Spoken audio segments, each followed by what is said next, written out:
Good evening, everyone. If you are a board member, please be sure to unmute your microphone when speaking for the broadcast and recording. The Community Development Manager is the host of the Zoom meeting. Speakers will be able to unmute themselves when recognized. The public who did not register in advance can usually view the recorded meeting on the city's YouTube page within 48 hours. For tonight's Planning Commission meeting, please dial 720-386-9023 and use code 104091 for live Spanish translation services. Habrá interpretación disponible en español en vivo por teléfono. Llame al 720-386-9023 y ingrese el código de conferencia 104091.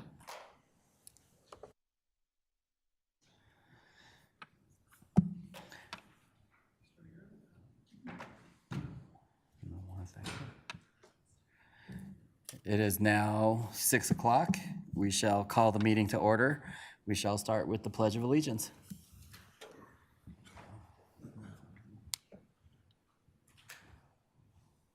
Pledge allegiance to the flag of the United States of America and to the republic for which it stands, one nation, under God, indivisible, with liberty and justice for all.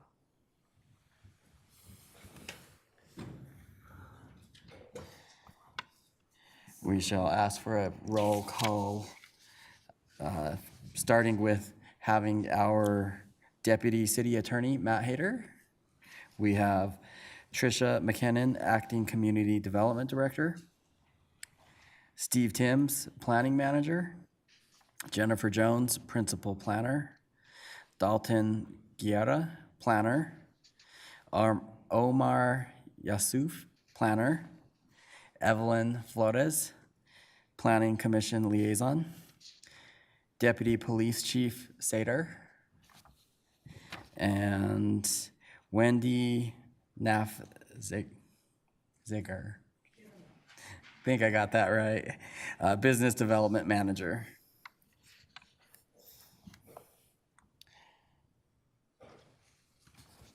And for our commissioners, we have Commissioner Bitloft,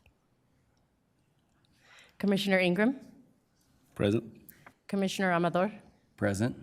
Commissioner Eggleston, Present. Commissioner Douglas. Present. And we have a quorum. So first order of business, I believe everyone's had a chance on the board here to review the meeting minutes. Can I get a vote for, or a motion for approval of the meeting minutes from last month? So moved. Second. Voting is open.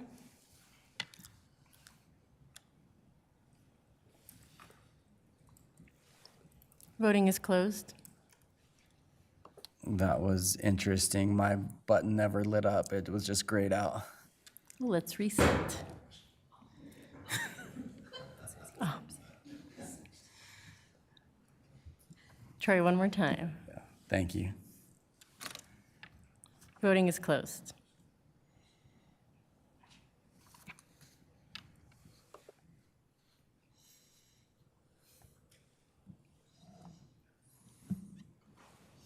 Motion passes. 2 yes, 0 no, 1 abstain, and 2 didn't vote. So I believe that. I'm going to lean on my attorney here just because of the vote. Yeah, it looks like you have less than a majority present, so I'd have to double check the rules, and I don't know what the base for the abstentions were to let you know for sure whether or not that motion passed. So I'll look at that, and until then, I guess we can just continue the meeting. Thank you. Yeah, no, we're good. So we will go ahead and introduce our first case. So the first case this evening is CU-91-10-15-23. Core Civic is requesting the approval of a conditional use permit in order to continue the operation of a community corrections facility at 4901 Cremeria Street, located within the I-1S Zone District, Industrial Park Storage District. Presenting the case on behalf of the city this evening will be Dalton Guerra.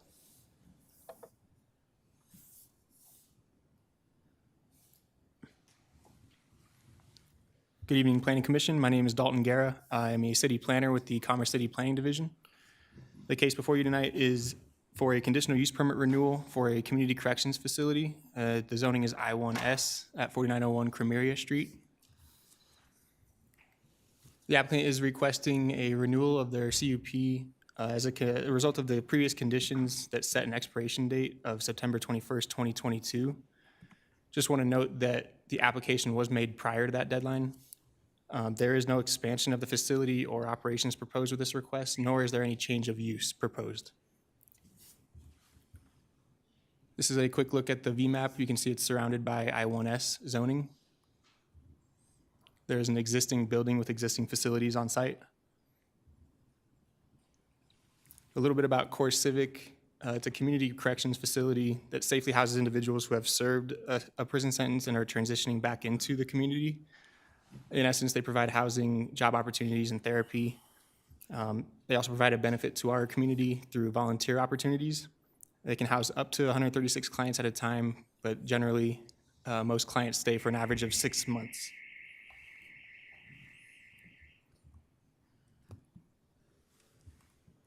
The original approval was a use by permit by the Board of Adjustment in January of 2007. Our code was updated after that and required a conditional use permit for this use. Therefore, in 2010, a conditional use permit was approved by City Council. And one of the conditions from that approval was the requirement to renew in September of 2015. And then once again in September 2015, another condition was to renew again in September 2022. And that is why the case is here before you tonight. This is a quick look at those conditions from the 2015 approval. The main thing to note there is what's highlighted in red, which is the expiration date of that conditional use permit. The Core Civic has been in good standing with the city according to our police department. They provide a necessary service for their clients, but also a benefit to our community. There have been no major issues to report since the last renewal of the conditional use permit. And finally, some of the previous conditions the DRT determined were no longer necessary, and so have been removed, and we have determined that there are 2 new modified conditions of approval with this approval. These are those 2 new conditions. Number 1 being that an expansion of the operation would require a new conditional use permit. And this is directly tied to one of our approval criteria for a conditional use permit, which is to address potential adverse effects on adjacent properties.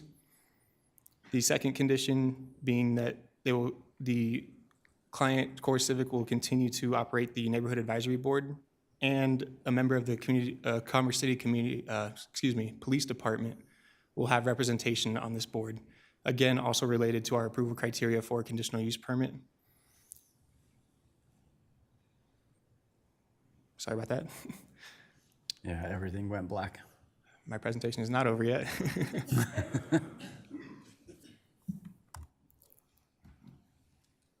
So the DRT determined that the request meets all the approval criteria from section 21-3230, as well as the 2 new conditions of approval being directly related to those criteria. There was a neighborhood meeting held on the Core Civic site on October 6th. There were no attendees, and further, staff has not received any public comment to this point. In conclusion, the DRT recommends that the Planning Commission forward this conditional use permit renewal to the City Council with a favorable recommendation subject to the 2 proposed conditions. Now my presentation is over. If you have any questions for staff, we are available. We also have members of the police department here, and the applicant is also here to speak. Thank you for the presentation. Does anybody on the commission have any questions of staff? Seeing one. Thank you for the presentation. And just so you know, our screens up here aren't being displayed. It's not showing back there either, Okay, but everything indicates here that it should work, so. all right. You know, I had a question here. Let's see. This is early on. This is back in, I'm looking at this conditional use permit, about 180 beds. Let's see, police department being concerned about the number of calls for service if the requested 180 bed maximum was approved. So right now, currently, what are the bed limits Because back then, that was part of the conditional use permit. Give me 1 second, I'm gonna look into that for you. Okay.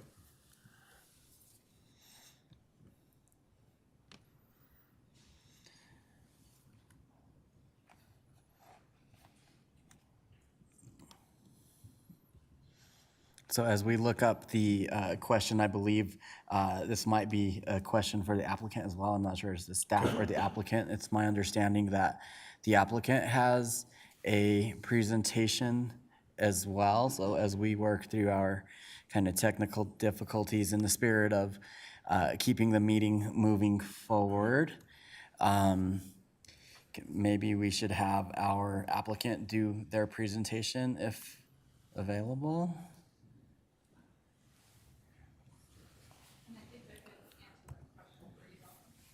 Perfect, thank you. Let me get your presentation pulled up for you here. 2007, I believe, when we first came, it was a max of 120, and I believe it was in 2010 we requested to go up to 136, and that's where we stay at today. Okay. That's correct, that's what I just confirmed as well. From the 2010 conditions, it went up to 136. And that's what it's at today. Does that answer your question, Commissioner? It does have more questions, but maybe with your presentation. Okay. Maybe some of the. And Victoria, you should have the clicker. If you want to test it one time, just, okay, perfect. There we go.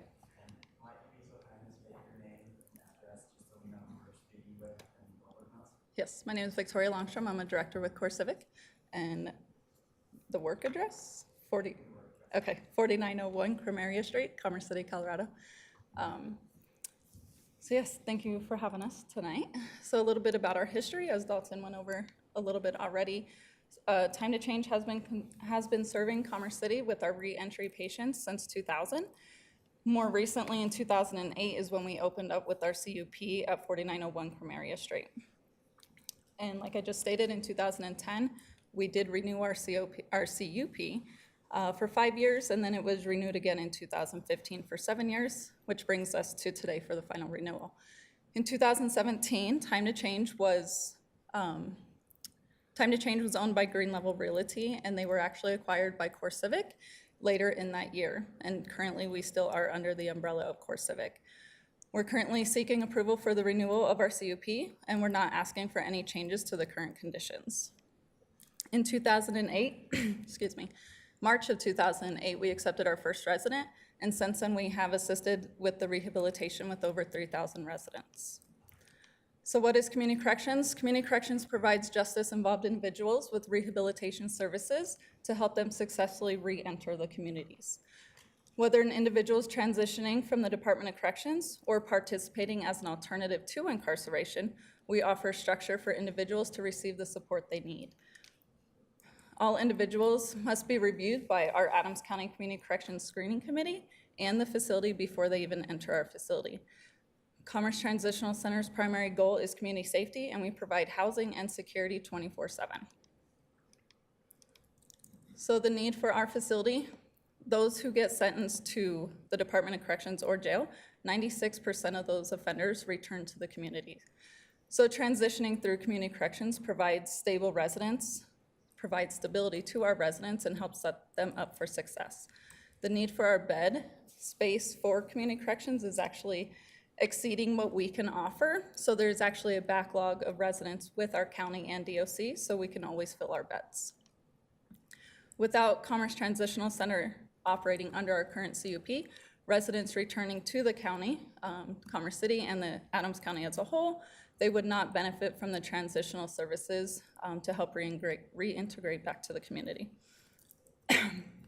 Community corrections help save taxpayers money by transitioning residents out of prison and reducing the chances for recidivism by setting them up for successful reentry. So when clients come to us, they go under intense monitoring, and they partake in life and job skill trainings and basic educational programming. For the last several years, 85% of our residents are employed at any given time, and most of those employers are right here in Commerce City. Just to name a few: Sap Brothers, Caterpillar, UPS, Elite Beverages, just down the street. All of these places hire our residents.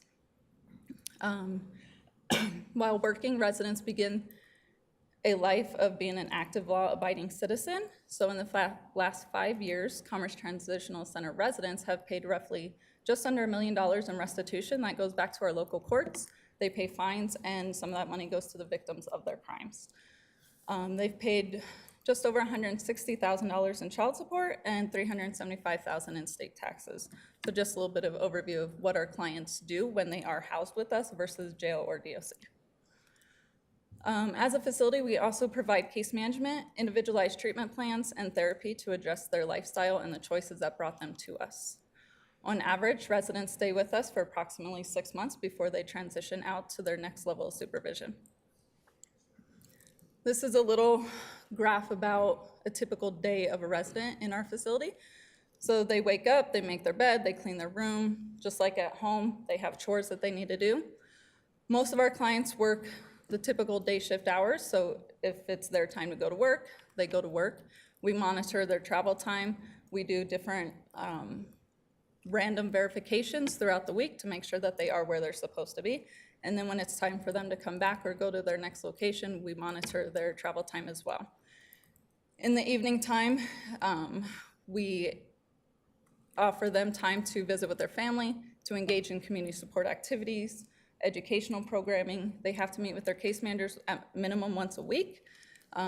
They attend treatment, again, minimum once a week, and they also do different community support activities. Case managers are also engaged with their community support person that is also helping to get our residents to change their behavior. At the end of the day, they return to the facility. Although the clients are set up for random services, which could be a breathalyzer, make sure that they haven't been drinking, could be a random UA, a urinalysis screening, or PAT searches to make sure that they don't have any contraband on them. As a facility, we do random house counts, just making sure that everybody is where they're supposed to be, whether they're at the facility or if they're signed out of the facility and where they're supposed to be. Excuse me. Again, those who are there in the evening time, they have PM chores to do. And then we do have in-house curfew and in-room curfew, just trying to get them to live that normal lifestyle that they haven't been used to. You wake up at certain times, you do what you have to do throughout the day, and then go to bed at a reasonable time. So while they're in our facilities, the resident and the staff actually give back to our communities. We do several different volunteer events just throughout the year. So recently, these are a few that we've done. Consistently, we do neighborhood cleanups in the area that we reside. We, as a company, CoreCivic does a Back on Track scholarship with the Mapleton School District. As a facility, we have volunteered with Techno Rescue. It's an electronic recycling event. We volunteer with the Adams County Food Bank and different animal shelters. We also do a lot of in-facility events, so we collect donations for food, Toys for Tots, school supplies, pet food supplies. We do winter coat drives and also sock drives for the local homeless shelters. So just a reminder, CoreCivic and Commerce Transitional Center is funded by the state. It's at no cost to the local community. The program is more than operations, and our facility aims to be an active partner within the community and have a positive impact on Commerce City. Coming out of the pandemic, Commerce Transitional Center has resumed our regular neighborhood advisory meetings that allow our neighbors to interact and let us know if there's any issues in the neighborhood. We help provide an able workforce to the local businesses and the industry. And as a whole, Green Level Realty has paid over $67,000 in annual taxes here to Commerce City. That's it. Thank you for your presentation. Does any of the commissioners have questions of the applicant? Commissioner Douglas. Yeah, just a comment, and I appreciate your presentation, some of the questions I was going to ask. While listening, I was going to ask about funding. Of course, you described that, how state, and you say they pay out $67,000 to Commerce City for property tax annually? I believe that's what it is. Okay. Seems, that seems kind of high, but I think that's Adams County. I think Commerce City maybe probably Adams receives maybe not that much, but I appreciate that. I mean, it's no big deal, but and I understand before it was time to change, so that's what kind of got me off, because I served the city council from 2011, 2019, and I knew it as time to change. So when core civic was said, so, yeah. So I appreciate that. Thank you. You're welcome. I just have a question. I'm just curious if you know what the success rate is. Yes. If I could get it here. So in 2022, our success rate was just over 50%. In 2021, it was 61%, and then back to 2020, it was 52%.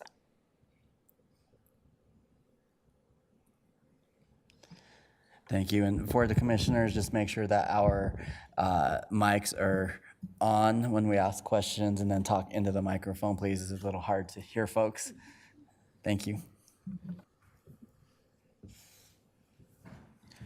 All right, any other questions of the commissioners? Seeing none, are there any members of the public who wish to provide comment on the case?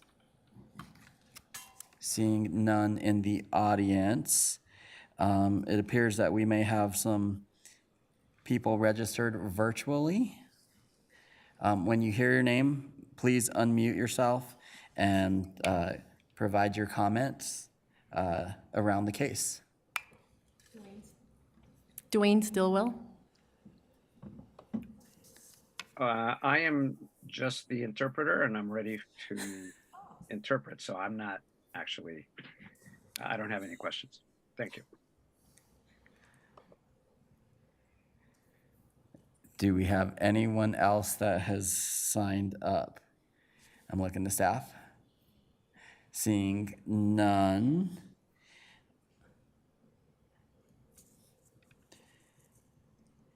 All right, I guess we'll go ahead and call for a motion.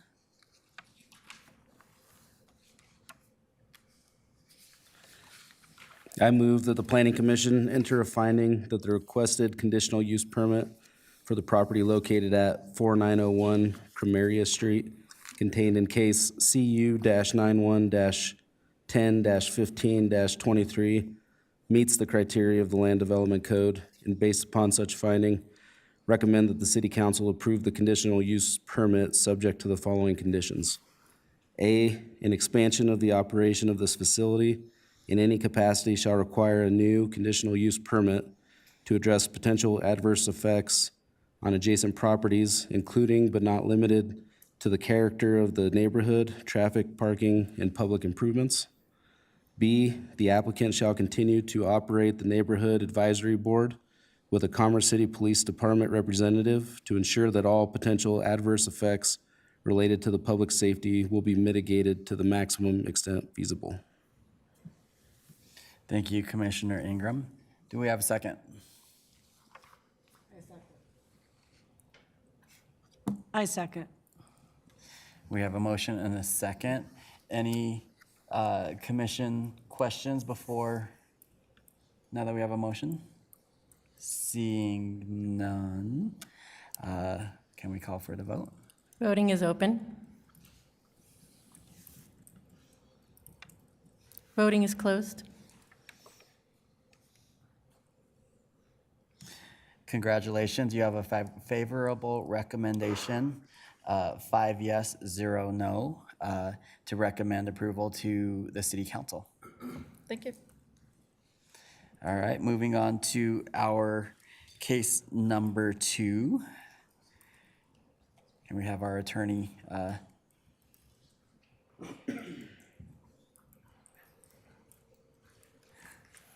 introduce the case? Thank you. My apologies. The next case before you is case number Z962-20-23. Quick Trip Corporation is requesting an annexation zone change from Adams County PUD Planning and Development to Commerce City PUD for commercial development of the 14.7 acre property generally located at the southwest corner of East 81st Avenue and Tower Road. Presenting the case on behalf of the city again will be Mr. Dalton Guerra. Good evening, Planning Commission. My name is Dalton Guerra, City Planner with the Commerce City Planning Division. This is a Quick Trip Annexation PUD Zone document. It's at the southwest corner of East 81st Avenue and Tower Road. The annexation PUD zone document will be going from the agricultural zoning in Adams County to Commerce City PUD. There's also a corresponding annexation case, subdivision plat, and PUD development permit being processed by staff. Additionally, there is a separate design standards document being reviewed as well. There's a proposed Quick Trip gas station and convenience store on the hard corner of East 81st Avenue and Tower Road. And just for reference, the design guidelines, the objective of that is to establish standards that create a consistent quality look throughout the PUD. This includes architecture and landscaping. This is a look at the aerial of the site. The parcel outlined in teal is the subject property. The dashed yellow line would be the new city limit if the annexation were approved. There's vacant land in the city of Denver to the south, DIA Tech Center to the northwest, and a couple of existing airport parking uses in the surrounding area. Some site photos of the vacant property. Just want to take a moment here to go over the PUD zone document process. Step one is a PUD concept schematic, which was reviewed by Planning Commission in August of 2020 for feedback. Step two would be a PUD zone document, which is the request before you tonight. And step three would be a PUD development permit, which is currently being reviewed by staff for the actual Quick Trip gas station. That's just a very quick, simple, high-level overview of the steps that are taken during a PUD zone document process. I'll go into detail here on step one. As I mentioned, this was the concept schematic for this Quick Trip zone document was in front of Planning Commission on August 4th of 2020. Some of the comments that came out of that were general support for the proposed commercial uses, some caution against maybe creating a truck stop feel for the location of the development, and also just stating the importance of the location as a gateway into our city and really emphasizing enhanced architecture and landscaping for the site. Step two, the PUD zone document, which is being reviewed tonight. The purpose of the PUD zone document is to establish the planning areas, the permitted land uses, and bulk standards. This particular PUD zone document contains 4 sheets. Sheet 1 being just a standard cover page that you would see in any typical PUD zone document. Sheet 2 with some project intent language. Sheet 3 establishing those planning areas, which I'll show you in a second. And Sheet 4 lists the proposed land uses and bulk standards for each planning area.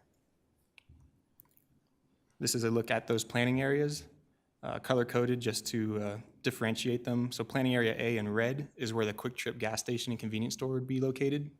Planning area B in blue is for future development that is not proposed at this time. And planning area C has no proposed development, strictly for open space. This is a summary of what I just said, essentially. Although I did want to point out that planning area B is designated for commercial uses, but is different from planning area A in the sense that it does not allow for gas stations or car washes or vehicle repair services. So it has more of a neighborhood commercial land use. It doesn't include these heavier intensity vehicle uses. And planning area C, as I mentioned, just designated for open space, but also could have a potential future regional trail going through it. This is a snippet from sheet 4 of the zone document, only showing commercial uses to show the example that planning area A and planning area B, those two columns are very similar, except for the handful of uses that I pointed out initially that will not, or that are not allowed in planning area B, such as car washes and gas stations. And you'll also notice that planning area C, no commercial uses are allowed because it's not intended for development.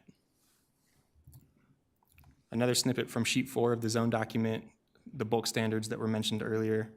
But in addition, the table to the right establishes even more setback standards for gas stations from Tower Road. The step 3 of the PUD zone document process is the PUD development permit. As mentioned, it includes the review of the design of a specific site for a specific development, in this case being the Quick Trip gas station and convenience store. Here's a look at the proposed site plan. So you'll notice that the building is set back quite a ways from Tower Road to meet those standards from the PUD zone document. You also notice that lot 1 to the left of your screen is where the future development will go, and lot 2 to the right of your screen is where the gas station and convenience store is going. Field canopies to the west for the trucks and to the south of the building for the passenger vehicles. These are some of the proposed elevations, and as well as the proposed landscape plan. Wanted to highlight a couple of the referral agency comments that we received through this process. Commerce City Parks mentioning the future regional trail connection in Planning Area C, and Mile High Flood District mentioning that Second Creek tributary would be mapped as a floodplain in the future. All the other comments from referral agencies were addressed through the review process. As of March 6th, there have been no public comments received by staff. The DRT found that this application met all approval criteria as outlined in section 21-3251 of the LDC, which is specific to PUD zone documents. In addition, DRT found that it is also consistent with section 21-3350, which speaks to zoning of newly annexed land. In conclusion, the DRT recommends that the Planning Commission forward the annexation PUD request to the City Council with a favorable recommendation. Staff is here for any questions, as is the applicant, and the applicant also has a presentation for you. Do any of the commissioners have questions of staff? Commissioner Douglas. Yes, I have a question. I saw the summary from August of 2020, and there was a schematic that was brought to council to this board here, and to go over what their plans were as far as coming in that corner there. And I know I said there were some issues because we have the accelerated lane and the right shoulder that goes up the hill there. That is a really hard corner for trucks to turn in, because I go that way a lot to the airport. And so one thing is trucks turning in to go up to the facility, because there's other industrial sites there within that industrial corridor, and then exiting. And then we also have residents who use that third lane as a way to not to be slowed down in the two lanes going straight. So they just bypass the lane that says right turn only, and they continue up the ramp, up the hill. And that's a problem. And then now seeing that as far as the layout being right turn in, right in, that's an issue. And Tower Road being the fact that it's 6 lanes, and there's been expansion already as far as the lanes come down. But I believe there's going to be further widening of their road. So I'm not sure, that was not conveyed as far as the notes from August 2020. And so from what I believe, that's not correct, is what's been noted. So I just wanted to make sure I go on record. Understood. Thank you. Any other commissioners? I do just have a general question. So we're contemplating the annexation through this case. There's also a parallel process working right now outside of the annexation, correct? Correct. This is the annexation zoning case. So all you're contemplating here tonight is the initial annexation zoning. This is not about a subdivision. This is not about actual development or how that will eventually look. The planning manager, can address the pending applications for your edification, so that you know what else is pending and is under administrative review. Thank you. I just wanted the clarification that this is about annexation. However, we would see additional items around this, I'm going to call it this particular parcels, if you will, in the future, because we're only doing annexation, correct? Correct. And whether you actually, those other items will come before this body or not, because typically our subdivisions don't go through a public hearing process. But you never know what happens, so. Thank you for that. Any other commissioners have questions? Commissioner Biltoft. So, Mr. Timms, just a question related to that, since that case related to the development of this parcel may not come back through this board. Has there been any questions raised about stormwater mitigation with potential impacts to fueling related to the drainage in Second Creek? Has that been part of that discussion? I know that's not part of this process, but has that been something that's been discussed? Because I saw there was some Department of Health comments related to that. I just didn't notice in the attached documents if any of that discussion has been had. Yeah, absolutely. That's a great question. There have been many discussions regarding drainage. I would defer to the applicant to answer those questions. They were in contact with the Mile High Flood District and this Commerce City Public Works Department regarding the floodplain and drainage issues. I think that's a better question for the applicant.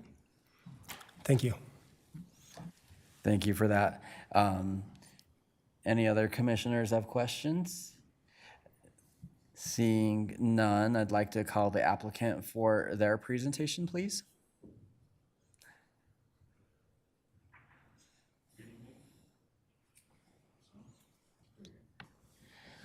I need help sometimes.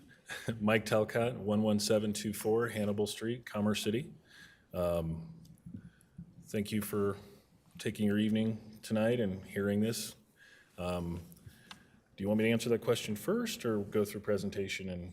Let's go through the presentation. go through your And then presentation. it may answer some of our questions, so we'll hold our thought until after the presentation, please. Very good, very good. And Mike, there's a clicker up there, so you can go at your own pace if you'd like. I have the power. Right, left button? That's correct. Right button to go forward, left button to go back. Okay. My wife runs the remote at home as well, so. All right, I want to give you guys a little background about Quick Trip. We're new to the Colorado market.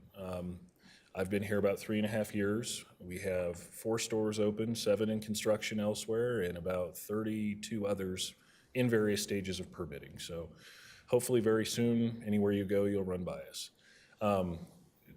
Really just a little pop art showing some of our history. We started in 1958. This is even outdated. We're going to have our 1,000th store sometime in May this year. 24,000 people, we're actually about 32,000 people now. So these are some of the markets that we are in currently, ever expanding. Core value, one of the main purposes of Quick Trip, provide opportunity for employees to grow and succeed. And the way that happens is by opening more stores. For every store that opens, there's a new promotion to 5 different assistant manager positions and manager positions. So that's why we do it. The silver-haired guy on the right there, that's our founder, Chester. Unfortunately, he's not with us anymore, but that was one of his sayings: if you're not taking care of the customers, better be taking care of the people who are. So a few other facts: 15 years, been on the 100 best companies to work for, perennially listed on Forbes' top 100 private held companies. On average, our stores create 20 new jobs per location, and in our history, we've never laid off a single employee. We always have stuff to do. Average store manager salary is $100,000 a year, and an entry-level assistant manager starting pay is $55,000 a year. Along with that goes paid time off, sick pay, 401k, employee stock options as well. Quick Trip contributes 5% of its profits to charitable organizations in the local communities where we have stores.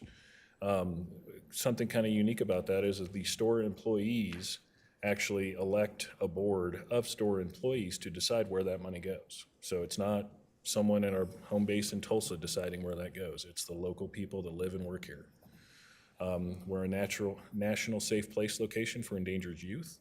That's something that, it's pretty self-explanatory, but if anyone is having issues, and it's not just youth, they can come in, identify that they need help.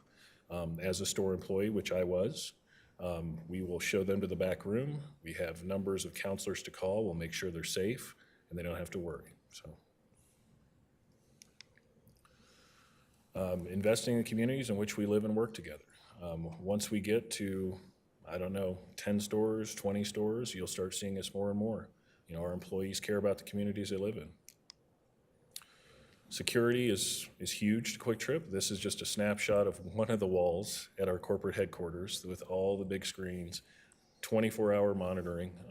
There are many triggers in the store. They're up into including little wireless remotes that the employees wear if they're trained if there is anything that is wrong. And that could just be someone yelling in the parking lot, not worst case scenario, but if anything isn't right, hit that button. Immediately in our security center in Tulsa, it pops up on the screens. They monitor. If everything seems okay, then after a few minutes, they'll call and say, hey, this is security, okay? If it doesn't seem like it's okay, they will call the authorities and continue monitoring. You know, we don't want a phone call to make things possibly worse. So,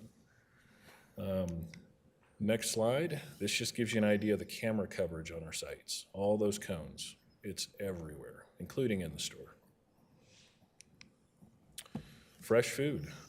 We are a convenience store / restaurant that now sells fuel. We didn't start that way, but with the shift in many different focuses, the least of which is declining tobacco as part of the market. When I started with Quick Trip 26 years ago, we sold beer, cigarettes, and gas. I mean, that was 90% of everything we sold.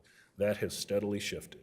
If any of you have been to a Quick Trip, and I hope you have, you'll see we have a full made-to-order kitchen, and I'm gonna make some of us hungry here with some of the pictures following. Pizza, you go up and order what kind of pizza you want, and you can have it by the slice or a whole pizza. Pretzels, we have burritos or tacos, however you roll them. It's kind of the same thing. All this made to order, sub sandwiches made fresh to order. And it's actually kind of fun because you go to a sandwich sandwich shop, you tell them what you want. Here you have a touchscreen menu where you go, yeah, I want this, I want that, I want this.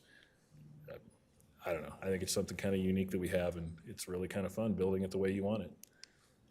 And donuts. Those are actually made in our commissary and brought to the store every day as well.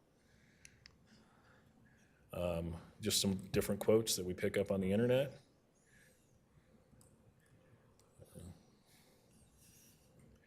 My favorite is how we filed taxes as well. That's kind of appropriate for this time of year, I think.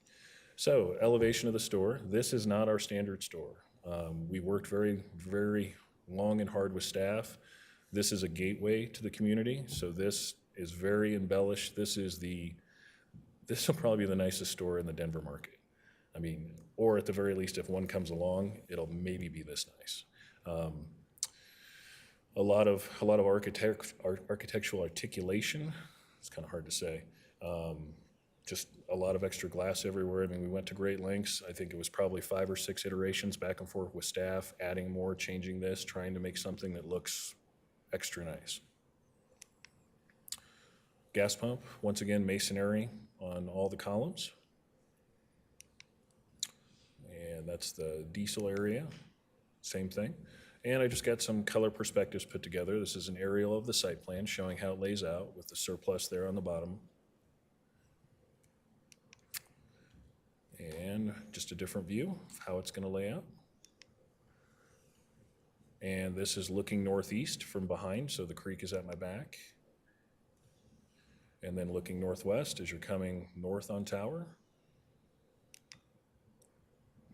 And southeast from 81st. And corner of the intersection looking towards the store. And looking west directly at it from Tower. And current project, which Dalton already covered, the zone document, dividing it into the different planning areas for the uses that are allowed in those areas. And I don't know if I can get this to play. It's a video.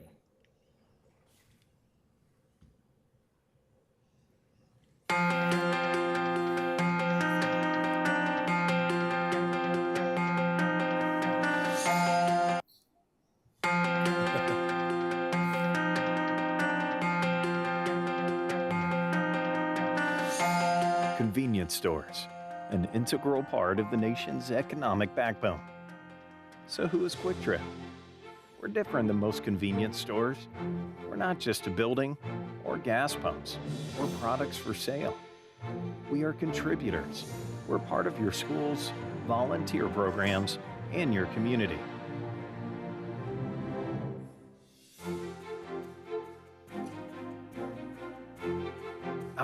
goal is to connect and serve neighborhoods with our most valued asset, our employees.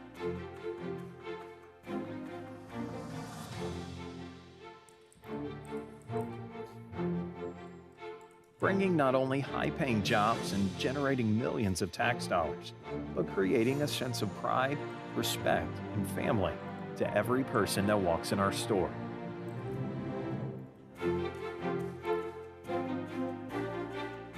Impacting lives by providing a safe and secure environment to all.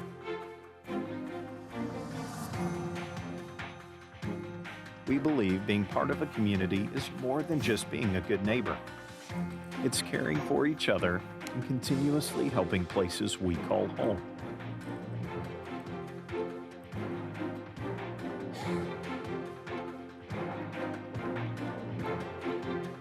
Leading by example, we celebrate communities in their victories and help them when they are in need. At our core, we are fathers, sons, mothers, and daughters. We are your community. Quick Trip, more than a gas station.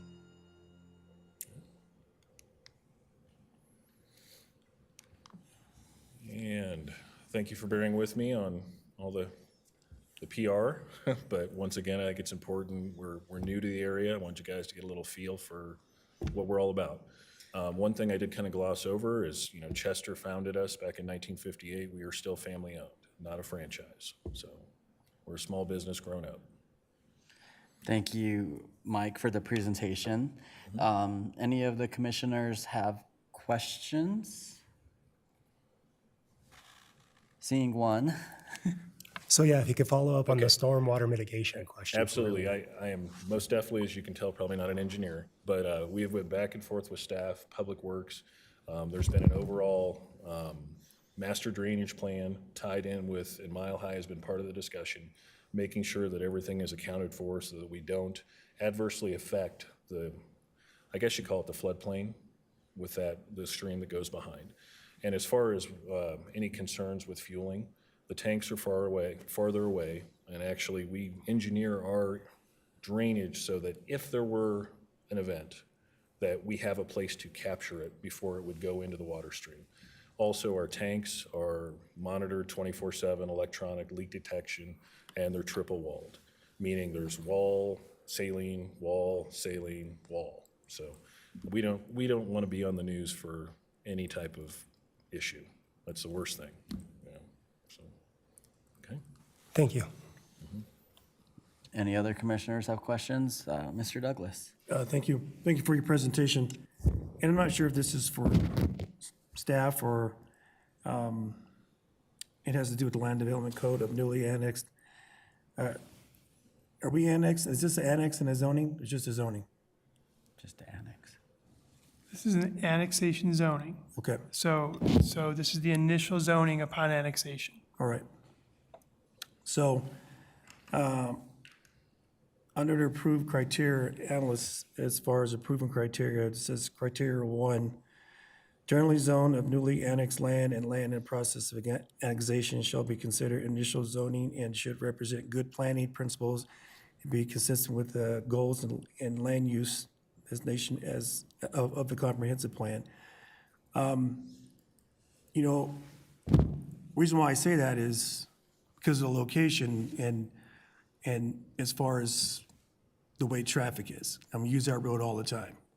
And I only say that because back in 2020, that was a big focus, was where can people go into your facility, enter into your property without that southbound traffic. It's just so busy there. And we're looking at accidents there and just movement. So I'll look at the principle of the good planning principles. That's one of my concerns. Okay, Mr. Douglas, in the very beginning of this project, we did a traffic study, and then COVID hit. We updated the traffic study, updated the traffic study again, using exaggerated numbers based on possible growth. And I am not a traffic engineer either, but I've been along for the ride here. It's went back and forth with Public Works, with engineering. Any impact has been accounted for, and the road improvements that will be required, including intersection improvements, are incorporated into the plan set. Okay. So it'll function as good or better than it does now. That's what staff has held us to. All right. Okay, this question's for staff then. By looking on the map and how things are laid out, based on this good planning principle, is it still 2 lanes with accelerating lane in the right, and then there's a lane that's right in? So you don't have 3 lanes flowing with additional 4th lane as accelerated lane. Is it just 2 by this design with, as it is right now, and just cutting in right turn into the property? Dalton, do you know the answer to that? I'm looking at the site plan right now, Commissioner Douglas. It appears that the right, I can bring it up actually.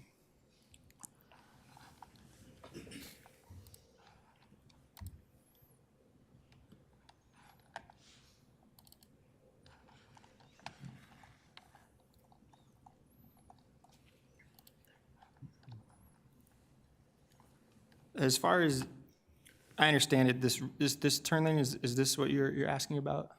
Well, looking on here, there's actually 2. Southbound, though, is what you're referring to? Yes, see, there's actually 2, so there's one in the middle, sorry, you can have access to 81st, Correct. and then you have an access into the property, middle of the property, and then as the edge of the property goes south, there's another exit leaving the facility. So I just go back to criteria 1 about good planning principles. And I don't believe it doesn't meet my criteria of good planning. Understood. As Mike mentioned, the traffic study was reviewed multiple times and comments given to the applicant to revise and reviewed by the Public Works Division. If I could add also. Sorry, go ahead, Mike. This meets city access criterion.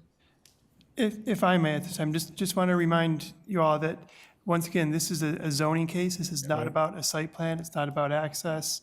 It's not about what eventually the future plan is for the property itself. This is strictly about zoning. Okay. So I just No, want I to. understand. I'm strictly going off of these criteria that's before me. Well, And it says about good planning principles, and that's one thing I've learned so far, is if we're gonna plan for this, and these are part of the criteria of annexation, I think we need to abide by that. So I'm sorry, Commissioner Douglas. I don't know exactly where you were quoting from in terms of approval criteria, but what we are looking for is Okay. that in 21-3350 and in 21-3251. So, and I kind of missed where you were quoting from earlier, so. Okay. Thank you. Thank you, Commissioner Douglas and staff. I kind of had the same question, but now that Commissioner Douglas has kind of flagged this, let me ask the question in a different way. So in the bottom left-hand corner of the site, we have a car that would exit the site turning right with no acceleration lane, so just going straight into traffic that could be going 50. Is that the question that you're flagging here? Yeah.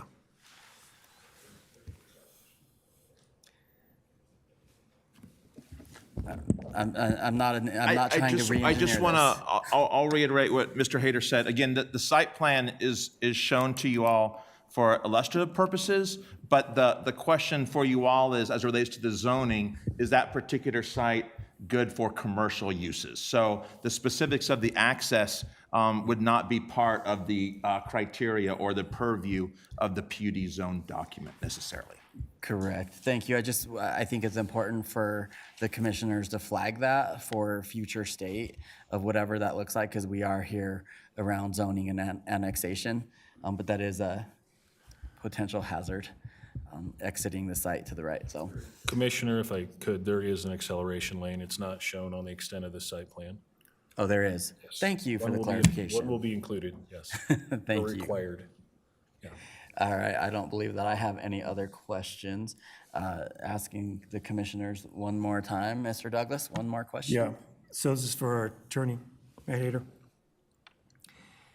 Okay, under section 21, 3251, B3, this has to do with zoning. So would this be considered under G, significant public safety, transportation, utility facilities? You mean, utility facilities and services available to serve the subject's property while maintaining sufficient levels of service to the existing development? I do see that criteria, but I didn't quite catch what was your question? So, he just stated there's an accelerated lane, but I don't see how the accelerated lane is going to work with this design. So, like I said, I'm not traffic engineer. I know you say you're not. But those are my concerns as far as just the location and as far as that being commercial site, which is a good site. But based on the criteria, if I have to pick one, I mean, those are my concerns, is the traffic and safety, number one. Not your facility, but people leaving the property and being zoned commercial. And then, I know this is zoning and annexation case, but it's as far as the criteria is, I know I'm pushing it, but those are my concerns. Thank you for the concerns, Commissioner Douglas. I believe staff has heard the commissioners around access and safety. Is there, so any more commissioner questions? Seeing none. Are there any members of the public here that would wish to speak around the case in the audience? Seeing none. And I don't believe that we've had anyone sign up for the virtual portion of the public comment. Thank you for confirmation, staff. Is there anyone that wishes to speak at future planning commissions? Please check the meetings and the agendas. I will go ahead and ask for a motion.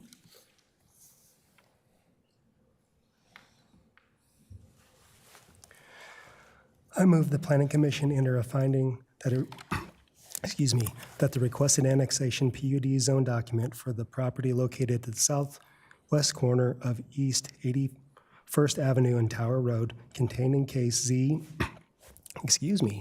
9622023, meet the criteria of Land Development Code, and based upon such finding, recommend that the City Council approve the PUD zone document. Can I get a second? Second. Is there any commissioners that would like to discuss the case prior to the vote? Seeing none, can I call for a vote, please? Voting is open.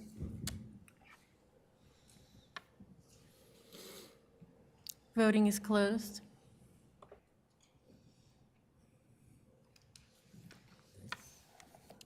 The results of the vote are 4 yes, 1 no. The motion passes. Thank you. Congratulations on the favorable recommendation to City Council. Thank you.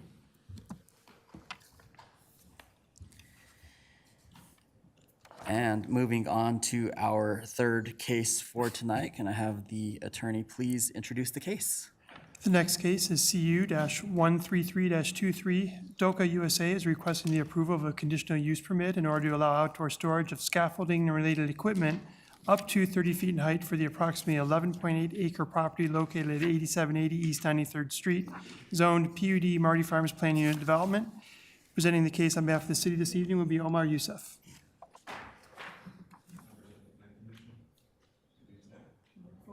Turn your microphone on.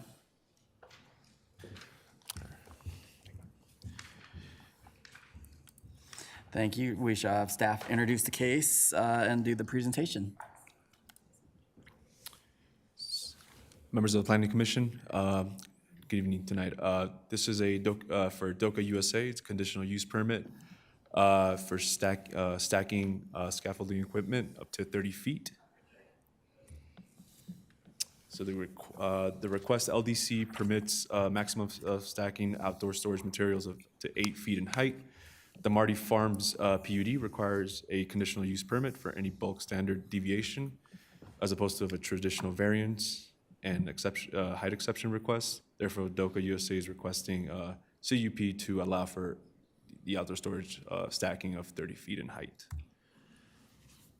The current zoning would be for the Marty Farms PUD, which allows for industrial I3 uses. The future land use designation is the general industrial. The current address is 8780 on East 93rd Place, which had a previous development PUD development permit was approved. So the site is currently developed, however, it's not occupied at the time. As you can see, it is surrounded. To the bottom, you have the Burlington Ditch and I3 zoning classification. To the west, you have an I3 zoning classification, and to the east and north, to the west and north, you have the Marty Farms PUD zone. And for the future land use, the subject site and the surrounding properties are all general industrial. It is strategically located between the BNSF railroad line and the Union Pacific railroad line, between 96th and 88th Avenue, which is known for heavy industrial uses. And this is the current aerial.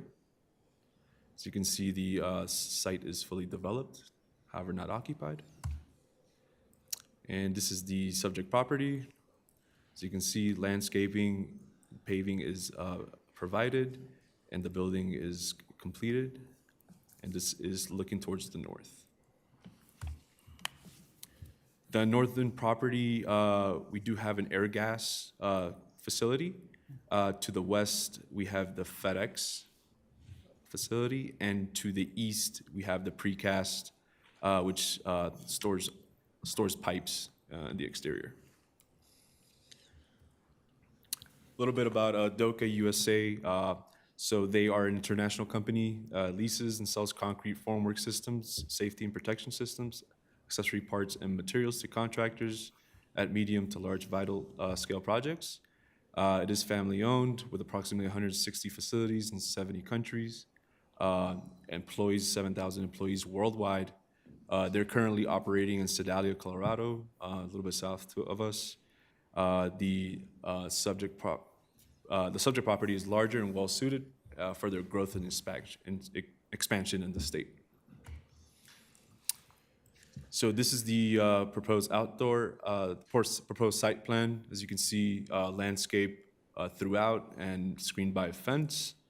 As you can see, there's 220,000 square feet of outdoor area, and it is screened completely to the north by the primary structure, which is 30 feet high. So it would not be visible to East 93rd Place. This is a site in other locations.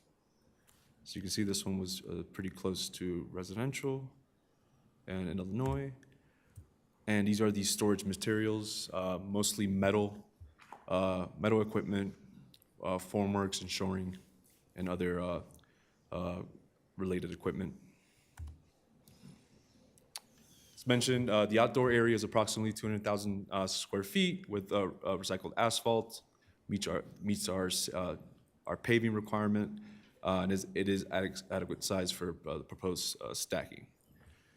The items will consist of formwork, scaffolding, shoring, and safety equipment. Fence and landscaping will help screen these outdoor areas and screen it completely from 93rd Place. My apologies for the typo in the address. Height is needed for the stacking height is needed for business operations and functions.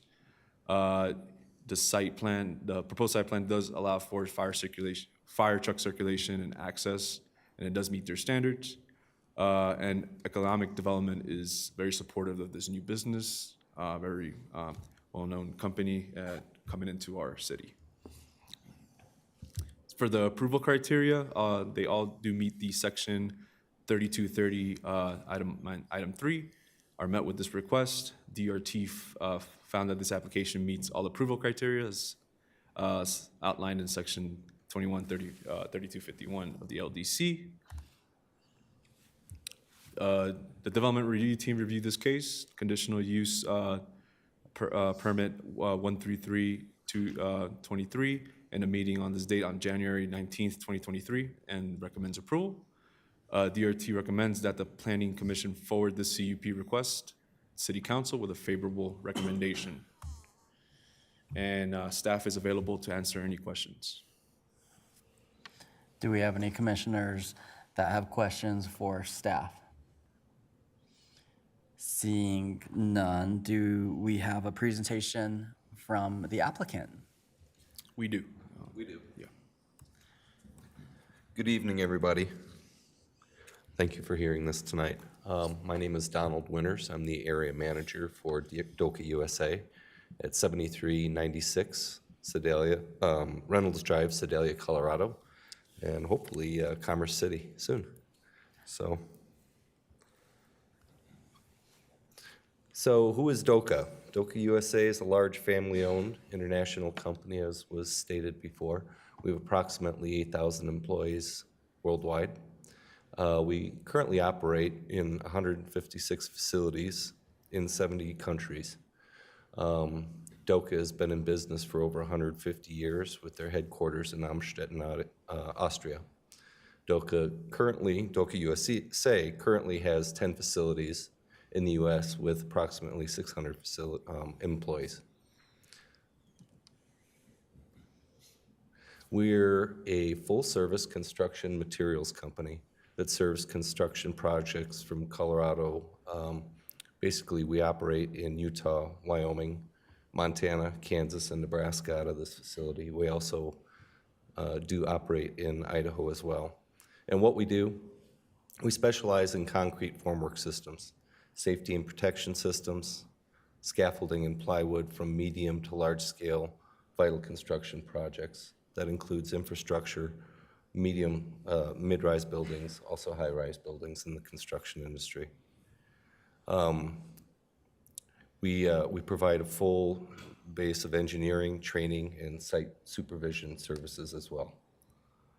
Our locations provide a wide variety of jobs, from forklift drivers to truck drivers, engineers, salesmen, customer service representatives, and clerical positions as well. We typically operate between Monday and Friday during daytime hours, and we do have considerably less truck traffic than most normal warehousing facilities.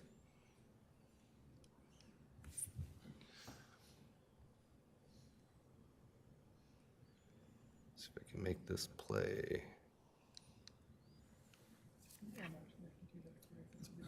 That'd be great. Oops. Sorry. Yeah, let me.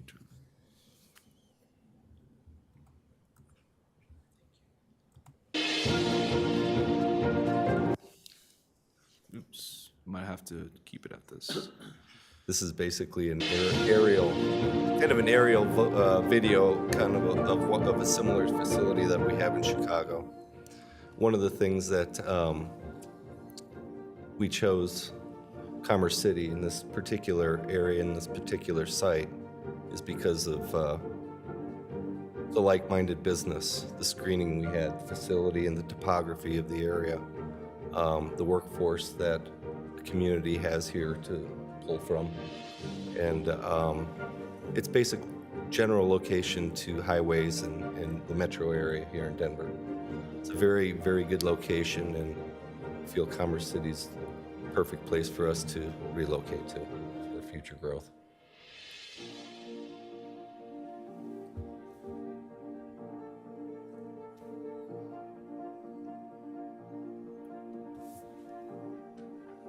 And I I think it's pretty much it. Thank you for your attention, and again, thank you for hearing this tonight. We appreciate it.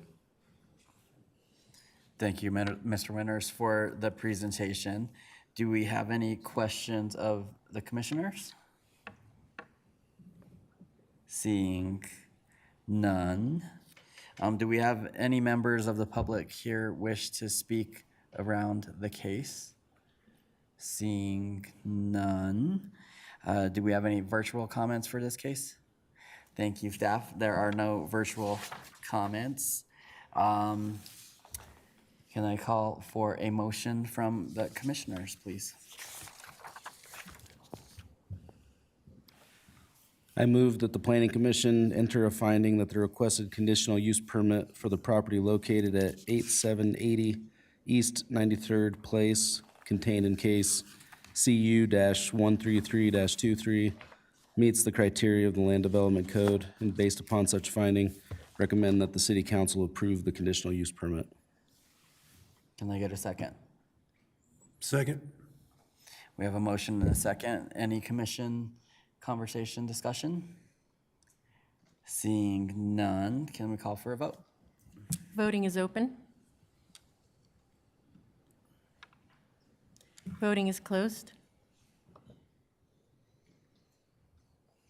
The motion passes 5 yes, 0 no for a favorable recommendation to the city council. Congratulations. Moving on into our commission business. Do we have any commission business? Do you want to vote officers? I guess that's a question. So we are here today, so we had a vacancy. I'm sitting as the interim chair. So it's a question really around staff that this is our full commission now, or no? We still have one regular vacancy, Mr. Popiel's position. One regular vacancy. I guess I believe council is taking applications for that, is my understanding. And Ms. McKinnon is shaking her head yes, so. So hopefully next month, or certainly by May, we'll have then the 5 regular members seated and we can do elections. I think, I don't want to speak for the commission, but I would like to have a full board here in order to vote our officers in, if that's okay.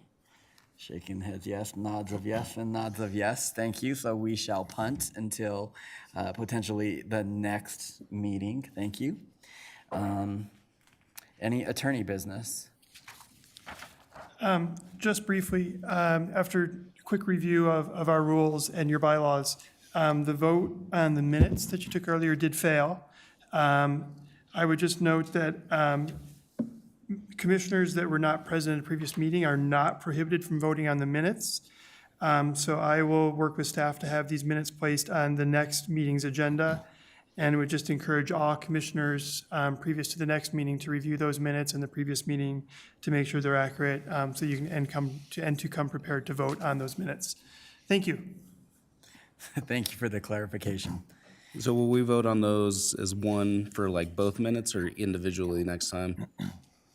There'll be individual motions there'll be the yes from the previous meeting, and then from this meeting as well. There'll be individual motions. And any staff business? Just a quick update on April. We do have some cases scheduled. More than likely, we will not meet on April 4th, which is the regular night, because we have some staff's going to be out with conferences and things like that. So we are looking at a special meeting in April. We will maybe the 3rd week, but we will have, Ms. Flores will be reaching out to check availability and things. But more than likely being 90% plus, we will not have the regular April 4th meeting, but we'll have a special meeting later in the month. So just wanted to give you all a heads up now, and we'll work to make sure that works for y'all. Very good, thank you. Just don't make it April 6th as opening day of the Rockies. All right. Seeing no other staff business, meeting adjourned. Thank you.